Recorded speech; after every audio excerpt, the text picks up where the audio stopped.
The fact that you just traded on that proves that you can't be Hands trusted. in the air. Turn around slowly. I cannot believe you just asked me You that. respected me enough not to lie to my face. We took that final step and lived to tell the tale.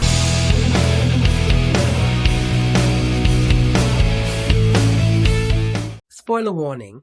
If you are not caught up on General Hospital and you want to be completely surprised by everything coming your way over the next 2 weeks, now is your chance to pause, walk away, and come back later. Because what we are about to break down is absolutely packed with danger, deception, and drama that is going to shake Port Charles to its core. You have been warned. Now let's get into it. Welcome to General Hospital Media, the only place you need to be when Port Charles is on fire. And right now, Port Charles is absolutely burning. We are covering the full 2-week spoiler breakdown for June 1st through June 12th. And I need you to stay with me through every single twist, because this is one of those stretches of episodes where everything converges at once. We are talking fatal danger, wild showdowns, fierce warnings, and at least one situation that could end with someone losing their life before they ever get a chance to tell the truth. Let's break it all down right now. We start with Nina Reeves, and if you thought she had been playing it safe lately, think again. Nina is making her move. She is heading to Turning Woods with one clear mission.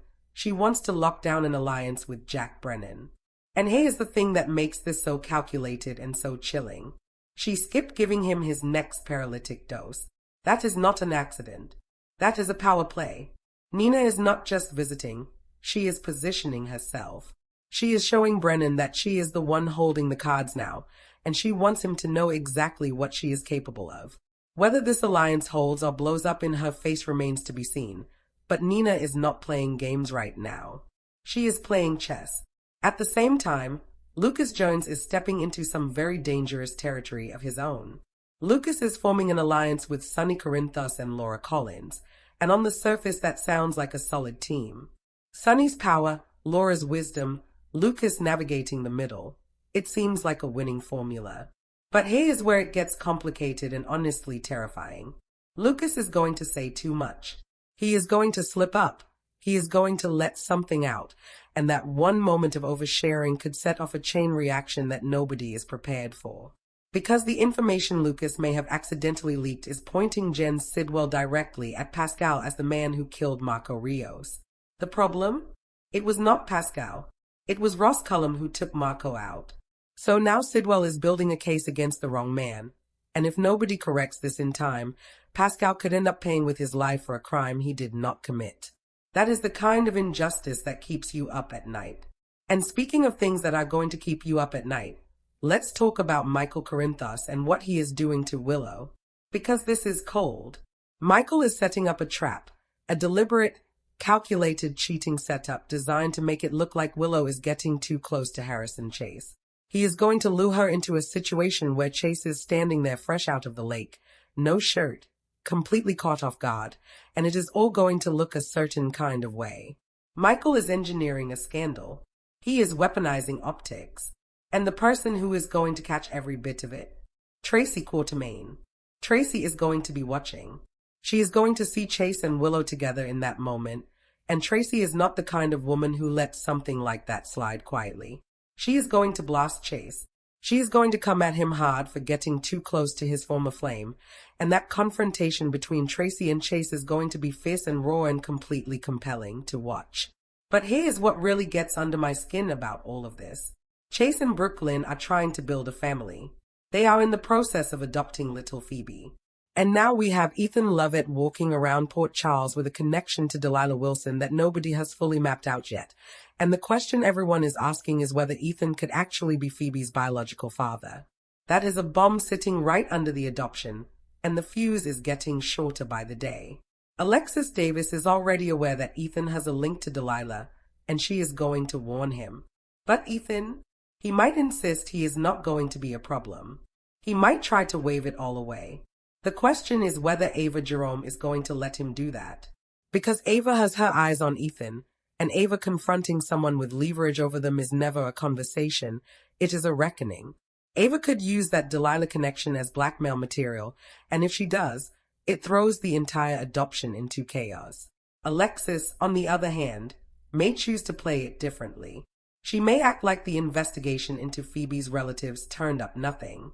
She may protect Brooklyn and Chase by keeping Ethan's possible connection buried. But secrets in Port Charles never stay buried. We all know that.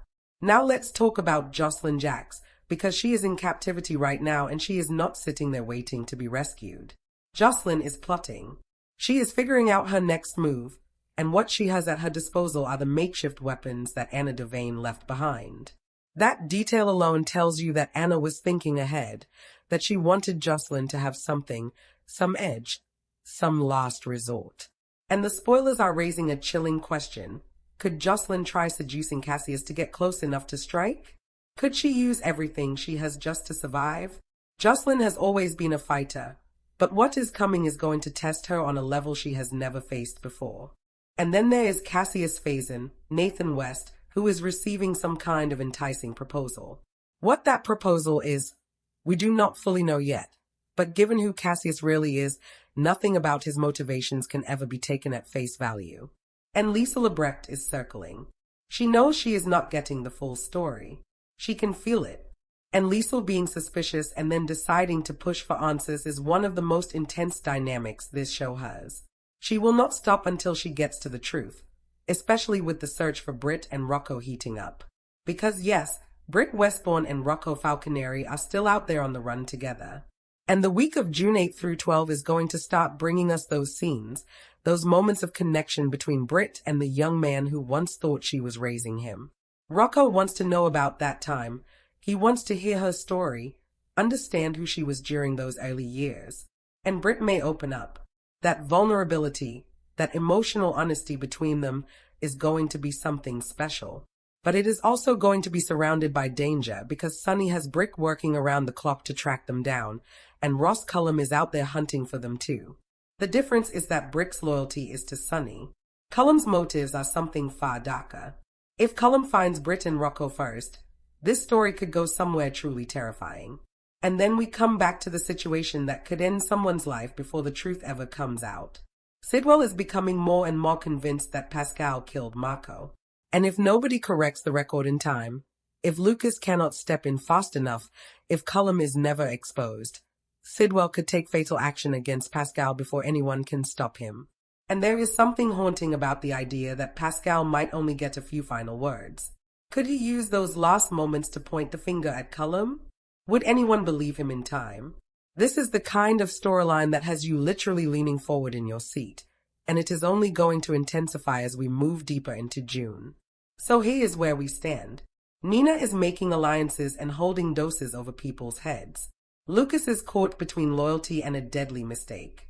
Michael is manufacturing a scandal to trap Willow. Tracy is watching every move Chase makes. Ethan could blow up an entire adoption. Ava is loading the blackmail weapon. Jocelyn is fighting for her survival in captivity. Liesl is closing in on secrets she was never meant to uncover. Britt and Rocco are running from two very different kinds of danger. And Pascal might be walking toward a death sentence for something he did not do. Port Charles right now is a city where every alliance is fragile. Every secret is a ticking clock, and every wrong word can get someone killed. These next 2 weeks on General Hospital are going to be absolutely devastating and absolutely riveting in equal measure. So I want to hear from you right now. Do you think Lucas will step up and save Pascal from Sidwell's wrath, or is it already too late? Can Jocelyn fight her way out of captivity? And will anyone find out the truth about Ethan and Phoebe before that adoption is finalized?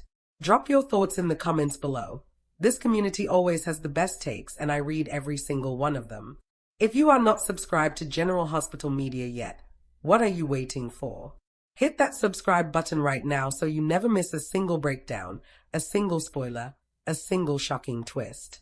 Like this video if you loved it, share it with every GH fan you know, and let's keep this conversation going. You are watching General Hospital Media, your source for Port Charles breaking drama every single day. We are not done yet. More updates are coming, and trust me, you are going to want to be here when they drop. Stay closed up.